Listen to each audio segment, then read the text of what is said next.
BRS ప్రభుత్వం తీసుకొచ్చినటువంటి ధరణి portal ధరణి దుర్మార్గంగా ఇది ప్రజల్లో ఒక తీవ్ర వ్యతిరేకత తీసుకొచ్చి చాలా చాలా చాలా రైతుల్లో ముఖ్యంగా తీవ్ర వ్యతిరేకత కారణం ధరణి.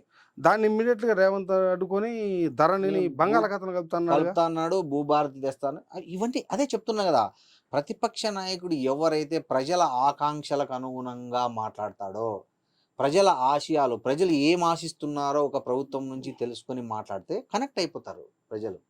నువ్వు 10,000 ఓటుకు 2,000 5,000 రోజు సారా బుడ్డీలు వాళ్ళు తింటారు, తాగుతారు, ఓకే అంటారు. కానీ అదే కాంగ్రెస్ వాళ్ళు డబ్బులు పంచలేదనే దానికి కదా నిన్న వాళ్ళు వస్తున్నటువంటి వార్తలు, ఫోన్ ట్యాపింగ్ వార్తలు చూస్తే తిరుపతి అనేవాడు చెప్పాడు కదా, మేము కాంగ్రెస్ వాళ్ళ డబ్బులు పట్టుకోవడం కోసం మేము పనిచేసామని. సార్ అంత నిర్బంధంలో మరి ప్రజలు నిజంగా డబ్బులు కమ్ముడు పోయే వాళ్ళు అయితే వేయద్దు కదా మరి కాంగ్రెస్ ఓటు.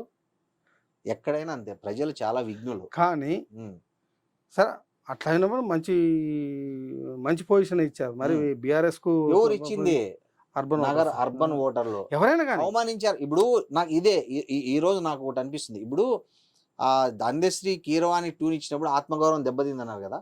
ఇదే కేసీఆర్ గారు, ఇదే కేటీఆర్ గారు, ఇదే టీవీ నేను కూర్చొని ఏం మాట్లాడారు?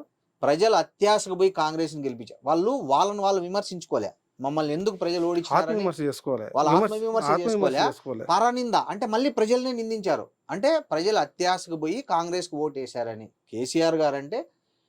రీసెంట్ గా కేటీఆర్ గారు ఏమన్నారు? ఆంధ్ర ఓటర్లు తెలివైన వాళ్ళు కాబట్టి మమ్మల్ని గెలిపించుకున్నారు అంటే ఇంకా తెలంగాణ ఓటర్లకు తెలియలేదనే.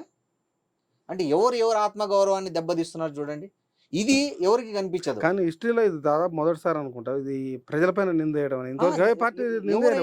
నియంతలు వేసే వాళ్ళు కానీ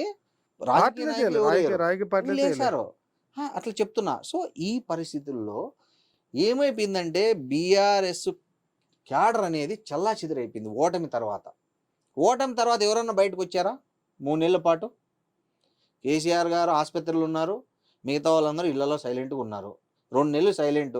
2 నెలల తర్వాత సూర్యాపేటలో మాజీ మంత్రి జగదీష్ రెడ్డి గారు ఆయన పోయి రైతుల దగ్గరికి పోయి పంటలు ఎండిపోతున్నాయి, నీళ్ళు ఇవ్వట్లేదు, అది ఇది అని 4 రోజులు 5 రోజులు చేసిన తర్వాత ఆయనతో రైతులు ఇంటరాక్ట్ అవ్వడము, మాట్లాడడంతో అరే ఇది లైన్ బాగుందని మళ్ళీ కేసీఆర్ గారు ఫీల్డ్లోకి వచ్చారు, హరీష్ రావు గారు ఫీల్డ్లోకి వచ్చారు, కేటీఆర్ గారు ఫీల్డ్లోకి వచ్చారు.